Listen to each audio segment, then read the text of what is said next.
आपण पाहत आहात लोकधारा मराठी न्यूज, आवाज जनतेच्या हक्कासाठी।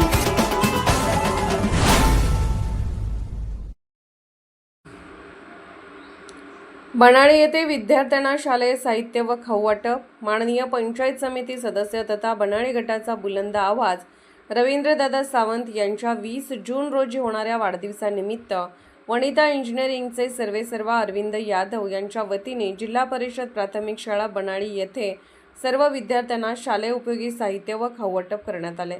या कार्यक्रमास माजी पंचायत समिती सदस्य रवींद्रदादा सावंत, बनाळीचे उपसरपंच अविनाशदादा सावंत, शालेय व्यवस्थापन समितीचे अध्यक्ष डॉक्टर ज्ञानेश्वर माळी, रावसाहेब सावंत सर, राजेश पितांबरे, बबनदात्या सावंत, संभाजी राजे सावंत, बनाळी सर्व सेवा सोसायटीचे संचालक सुरेश उर्फ बंडा सावंत, युवा नेते सचिन जगताप, डॉक्टर रितेश गुरव, राहुल तुप सौंदर्य, डॉक्टर नामदेव सावंत, सुदर्शन चव्हाण, निलेश कोळी तसेच शाळेचे मुख्याध्यापक, शिक्षक वृंद व विद्यार्थी मोठ्या संख्येने उपस्थित होते।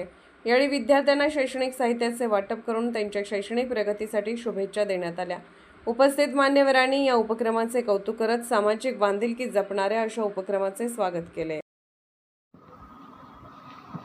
लोकधारा मराठी न्यूजला लाईक करा, शेअर करा आणि सबस्क्राईब करा।